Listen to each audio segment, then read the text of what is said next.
Universe. I'm your host, Logan Bruce, and in the Square Table Studios via the internet, we have Mike Seeley. Mike, how you doing, buddy? I'm doing good. How are you? Good. And Mike is the creator of the comic Eclipse. So, Mike, just let us know how you got started and your travels down the comic book lane, so to speak. Okay. Your background, a little bit about you. All right. So I've been first of all reading comics for a very long time, and I've been drawing, just drawing for as long as I can think, and I've always just kind of leaned towards superhero and comic stuff since I was little. So I've done, drawing a lot of comics, going through different stages of that, just copying other comic book artists that I loved, just trying to replicate some of the stuff they do, to when I got a little bit older, like 14, 15, you start kind of coming up with your own stories and your own characters. So I designed a lot of characters that just kind of were sitting there. And one Eclipse was one of them that I created when I was 15, and I'm in my late 40s now. So my first issue of Eclipse actually came out in 2021 when he first made his appearance. So in my 40s, I finally was able to put that character to life and bring some life to the actual character.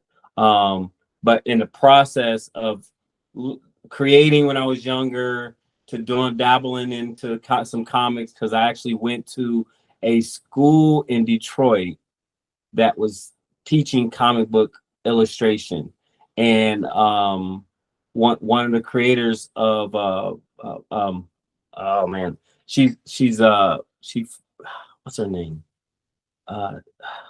She's a Marvel character, and what's her name? Misty Knight. Okay.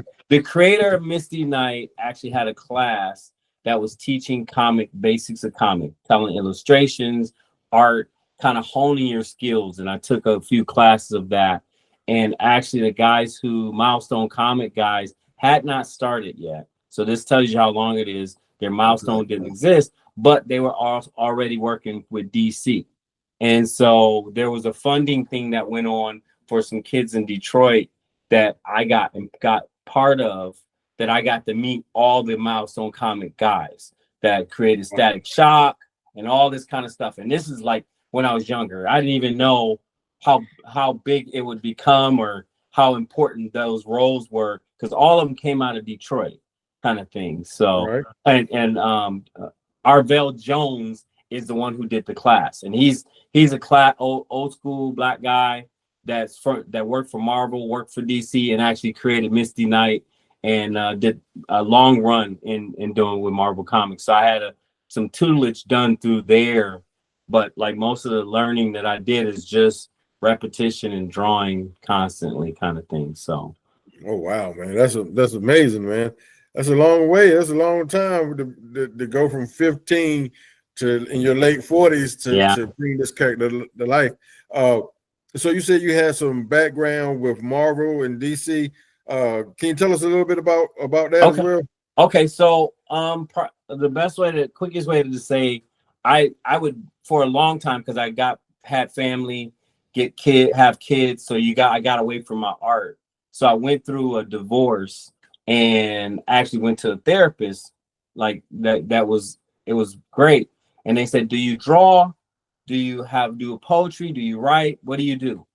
If you do any of those things, kind of focusing on those things to bring you a little calmness and peace. And so I started my art again. And doing that, I just started drawing, and it brought me some relief. And I would just draw. Back to doing comic books, drawing stuff. And I was rough all around the edges, but got back into it and repetitively doing it. So I went to a comic book show, I think in 2016 or 2015, and I showed my art. Didn't have a portfolio, didn't know what I was doing. I just had a bunch of papers as if I'm like this. Literally, like I was like this. I felt like this. And I was like, hey, I got art. Can I show you my art? And I went to every single table. Can I show you my art? And they was I showed her, oh man, you're good, you're talented. Some of it was old stuff, some of it was new stuff. It was just all over the place. So I went to one guy who's actually creating his own comic book, and he said to me, wow, I really like your style, like what you're doing. I might be interested in having you do my character or rendition of my character. And so I said to him, oh, wow, okay. And he was like, but I'm not sure I can afford you. When he said that, mind you, I haven't been paid for anything in life, right? Right. So, but it said to me that when he said he can't afford me, that means he's willing to pay money. Right. Real money. Right? You definitely like that the way that sounds. Yeah. I mean, he about to pay some real money. So I really went on the internet searching. This is like 2015, 2016. And I'm like trying to figure out what the going rate for something is. And I said, what do you need me to do? And he told me the character, what his idea, what the design was. And I looked and it said the lowest to the highest. And I literally went right smack in the middle. Because I said, hey, I'm realistic. I'm mid. I'm new at this. I know I'm better than the worst and not as good as the best. Right. So I went in there and I told him the price. He says, okay, I'll give you the down payment. Oh. And I'm just like, this is real. Yeah. Right. Yeah. And when he said I said, this is real. I didn't say this to him. This is in my head. And he said, what's your PayPal? I didn't have any of that. I didn't have any way to him paying me. I didn't even know he did not live near here. So it was just like, give me a second. So I went back on the internet, try to figure out how to set up an account. He paid me right away. Wow. And now it's not even like, oh, I got money. It was more, I have to put out a product that he likes, that he wants. So I went to work. And it's a few tweaks that he had me do, and he ended up publishing it. Okay. And he had me do something else that he published. So okay, can you tell us who this guy is and what was published, or is that not? No. It was a smaller publisher called something press. Was it King's Press? Oh. It's a smaller press company, and it was. I have the book here, but I didn't have it with me. Why am I drawing a blank? Because man, if I remember, you in your late 40s, that's why you're drawing a blank. Yeah, that's all right. If I remember if I remember, I'll say it is. Okay. But I did something, and he's actually now got graphic novels out. He's went to bigger companies. He's put out probably 8 to 10 books and graphic novels as well. But he was the one that gave me my opportunity, first paid gig.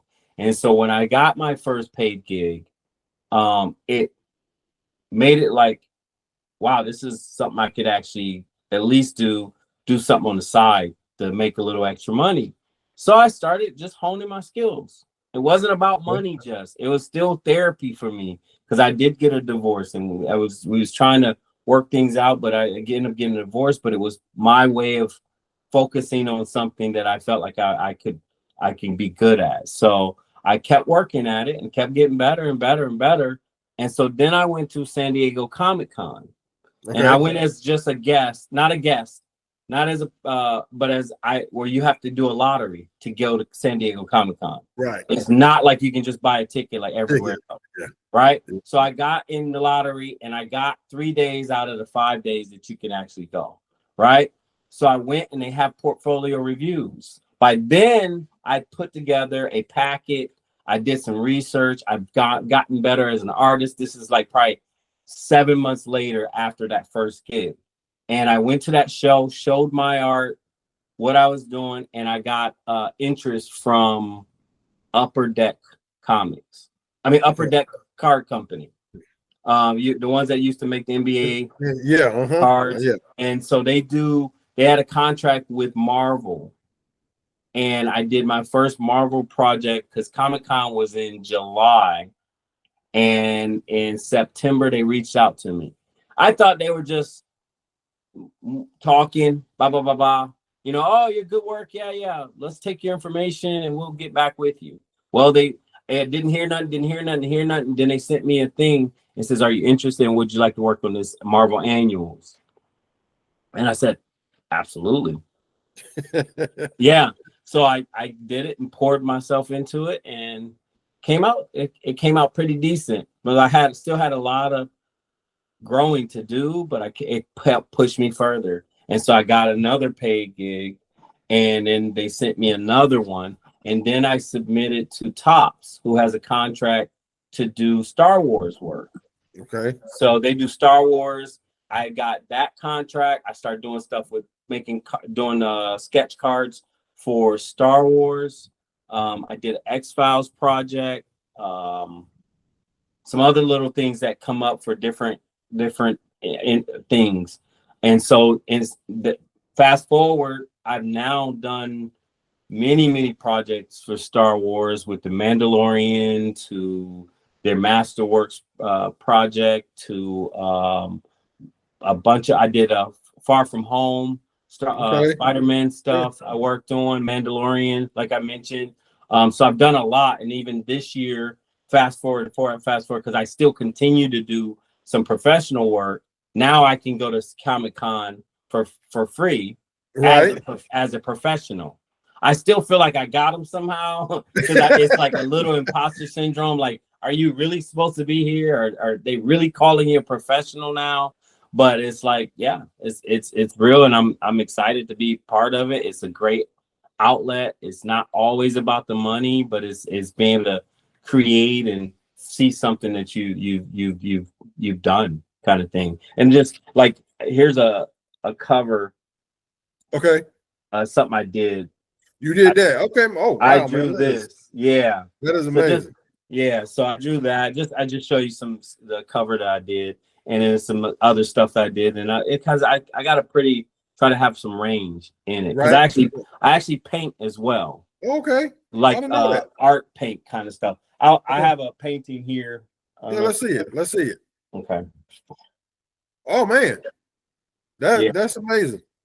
So I have a few paintings that I've done. So that's more leisure, like when I'm feeling it.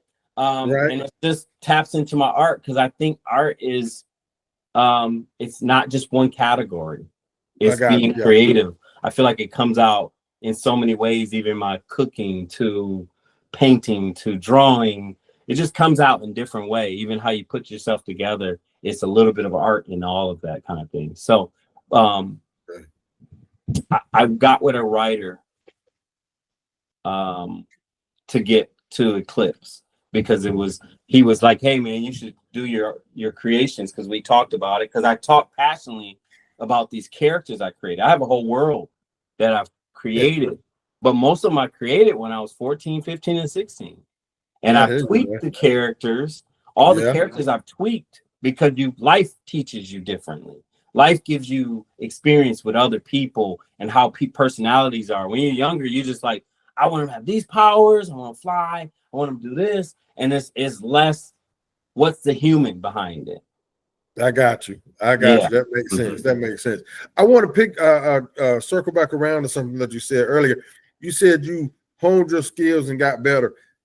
Can you kind of elaborate a little bit more on that? Because I know some people will be like, well, what do you mean I got to get better at drawing? My drawings are already good. What are you talking about? So can you kind of explain what you mean when you say you got better at drawing? Because obviously you could already draw. So how did you fine-tune your drawings and create your creations and everything? I feel like you never stop learning, and you can always make something that's better. And if you talk to any artist, there's something that they're not good at, something they're not comfortable with. Talking to artists whether they're a kid or to an adult, and it's certain things that they shy away from. Like, a lot of artists don't like drawing hands, can't draw hands because it's too much things. Their feet, get weird about the feet, or dimensions. Everything looks flat. So I always challenge myself. I'm man, I don't want to do that, man. I'll be messing that up. Erase it, try again. And some of that came from learning the stuff from Arvell Jones during the Marvel stuff, when he was teaching us in the class. He's like, you have to learn how to draw the mundane stuff. the cup in your background, the glass, the picture, the light behind you. You have to draw those things. It's not just the superhero, the muscles and stuff like that. I have pages going back to back then when I was drawing all the time as a kid that I kind of brought back to now. And I got pages of arms, pages of body parts, heads, different positions. That's what I mean, honing your skills, because it's not just you go straight to Spider-Man. Like, how did I get to that point where I'm at that stage of Spider-Man? Is like you start breaking down how to do it and challenging yourself. And a lot of artists sometimes stop challenging themselves and just say, I just want to draw what I want to draw. And it's nothing wrong with that. But if you're trying to push to another level, you have to do the uncomfortable. Yeah, man. I appreciate what you're saying. I've talked with a creator of some manga called Saturday AM, and they do manga, and he said the exact same thing. You just can't draw the picture. How do you draw the city behind them, the bushes, the shading? He talked about all this things. His name is Frederick Jones, and he's the creator of Saturday AM, and like I said, they do manga, a diverse manga anthology, and great guys right here in North Carolina. I love Saturday AM, and he said, like I said, he said the exact same thing. You just can't draw the person. You got to be able to tell the story with the pictures and the background, the people behind the superhero, the everything. So like you said, a lot of people just think they can just draw the superhero and they don't have the dimension, they don't have the shading.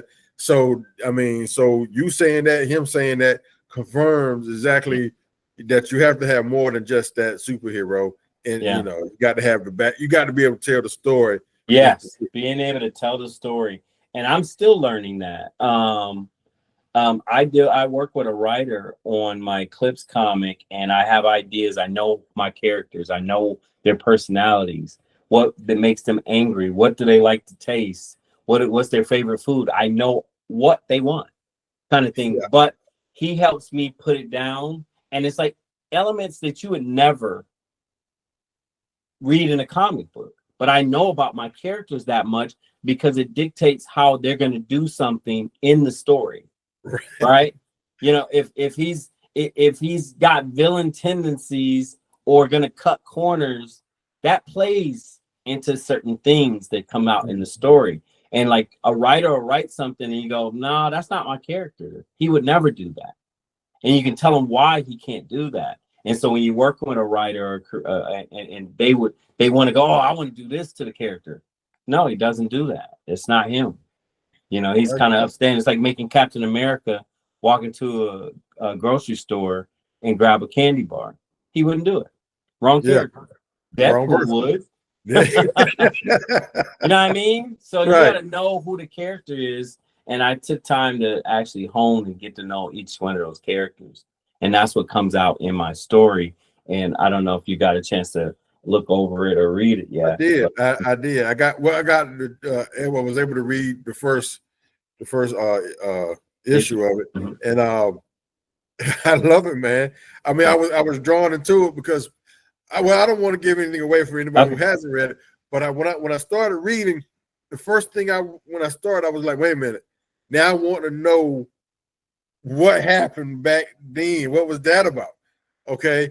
And also what's next? Because now I'm trying to figure out where is this going to go? How are they going to do what they, like I said, I don't want to give it away, what they're trying to do. And, right there at the end. And I'm like, what? It left me. And I like that. I like something that leaves me hanging because then I want to know the next story. I'm ready for it. So I appreciate the writing style. I love the drawing. Oh man, the illustration is amazing. It's great. I love the characters. I love the difference in each one of those characters.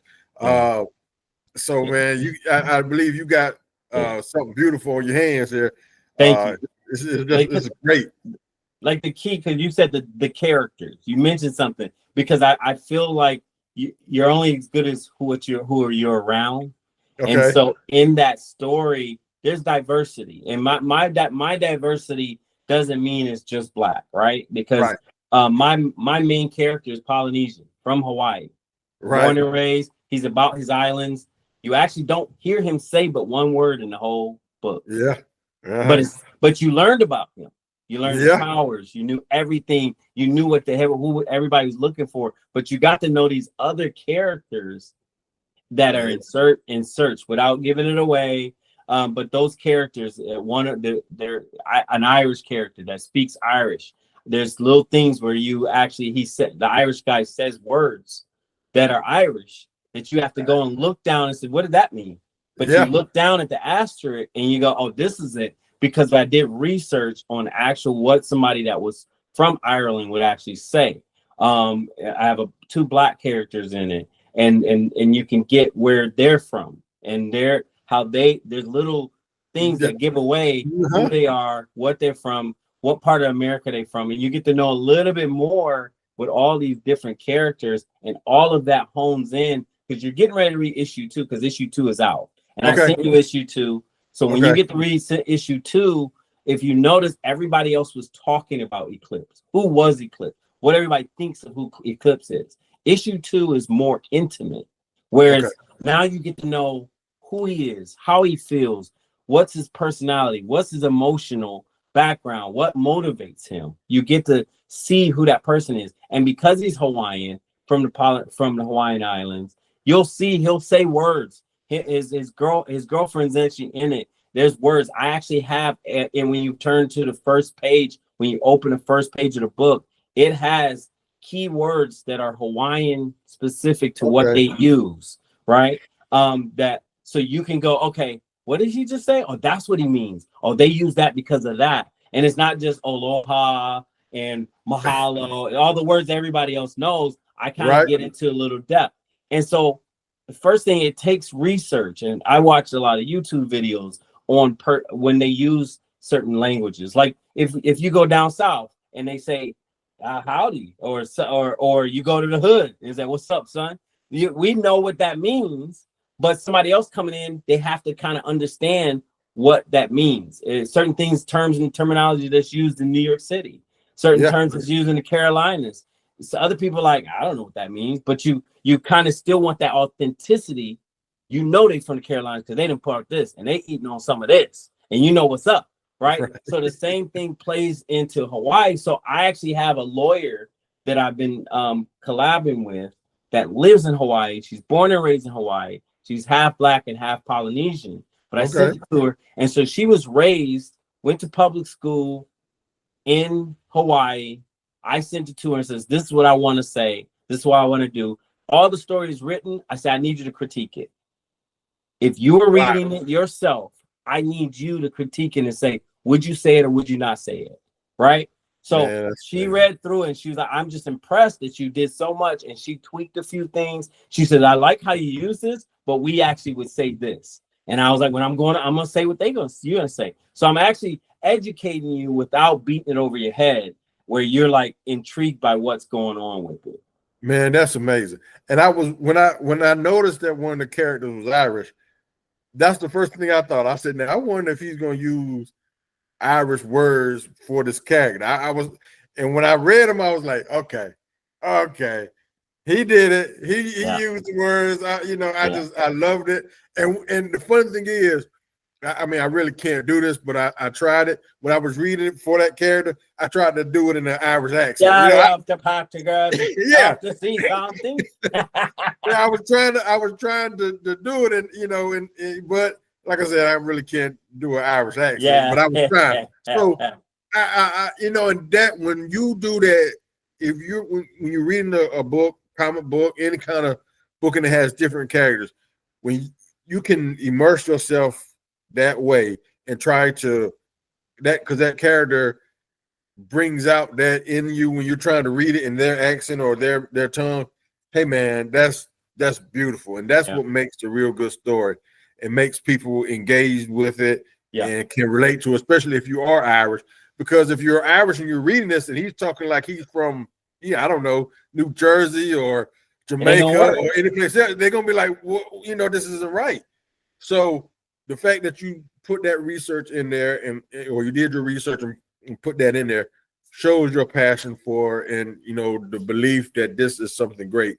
And I believe it is too. I mean, it's a wonderful. I'm working on it. It's great, Yeah. man. It is Yeah. great. I love it. I mean, I really do. So we're about to wrap up, but one more quick question for you. Where did the name Eclipse come from? What was it in your mind to say, hey, this is a good name? Because I have a character named Eclipse, but she's a little bit different. Okay. So I just want to get your perspective. So again, I was 14, and literally I even made my own cards of the character. And originally, and it doesn't do that now. The suit is not like that now, but originally his powers was altered by the moon phases and the sun. His powers still are, but it's his strength and weakness levels. But his suit would change with it. So when it was like a total lunar eclipse, when I originally designed him when I was 14, his suit would be all black. As if it was a lunar eclipse, and his power was a little bit different. So it would shift like an eclipse. If it was the solar eclipse power of him, his whole suit would almost become completely yellow. Or the golden color. Yeah. So yeah, and then over time he became a Hawaiian character. Initially, he was like had a full face, like the mask looked about the same, except his hair would come out like a ponytail, like the 80s people did. In the 80s, there was a long ponytail and it was blonde, but over time it changed and he's got dark. He looks like he's Polynesian underneath there. His skin tone, I'll show you the cover of it. Right. Okay. His skin tone is a little deeper. There's the Irish guy, Lucky Charms, and then you've got Burn Notice. I like that name, Burn Notice. It's awesome. Burn Notice and Ruby Red. Like I said, you got to know the whole characters. Like if you say, okay, Burn Notice, what's his deal? Like he's ex-military, and something happened where if you look up research on Burn Notice, meaning like if you work for the government and they put a burn notice on you, you're done. So, and his powers is like a fire, but it's blue. It's like blue flames. You know how blue flames is a certain type of gas, create blue flames. So he has homes those kind of fire, that kind of thing. So it's a cool looking glow that happens from his fire. So Burn Notice plays on it. What happened to him plays on it. Game come into it, and they're just trying. They've all had a rough point, and they were kind of sent as a go get this guy. Let's prove yourself. You think you guys trying to do better? Go get this guy. I'm gonna give you an easy job, and they didn't do well. Well, let's see if it's gonna be easy or not. Based on Eclipse's powers, I don't think it's gonna be too easy. But we had to wait and see. Yep, gotta wait and see. So issue 2, just to let you know, I know we're getting close to the closing out, but issue 2, when you look at it, I threw a bonus story in there about a team called the Core. So there's an 8-page story that introduces you to more characters in that world of Eclipse. So you'll get a full story, but read to the end because it'll give you that other story. Then I got something that hits at the end like Marvel does. Like stay to the end. I'm gonna read. Look, man, I'm gonna read it all the way through, man. Read every page. It picks back up like a Marvel movie. You know, when you think it's over, here it comes. Bam. Stay in that seat. I do that stuff on purpose. Keep you in the seat. All right, that's what's okay. So let everybody know where they can find a copy of Eclipse and how they can reach you and all that good jazz. All right, so you can We Are Comics, WEARECOMIX.com. You can purchase issue 1 of Eclipse. Soon as issue 2 is out, like in physical copy, and I get it sent to everybody that backed me on Kickstarter, we'll have those some available for purchase on We Are Comics with an X, COMIX.com. You'll better purchase it there. You can get a digital PDF copy, or you can get a physical copy sent over to you. The digital copies are cheaper, but if you want the physical copies, it can be sent to you, and it's something available. And I do sign, put my signature on the comics. Okay, and I man. typically can get the writer that helps me do it to sign as well. That's great, man. That's beautiful. Mike, thank you so very much for being my guest tonight here in the Parallel Universe and the Square Table Studios. Man, it's been great. So you heard it here, folks. Folks, check out our Eclipse. Mike Seeley, thank you so very much. And as always, we'll see you in a Parallel Universe.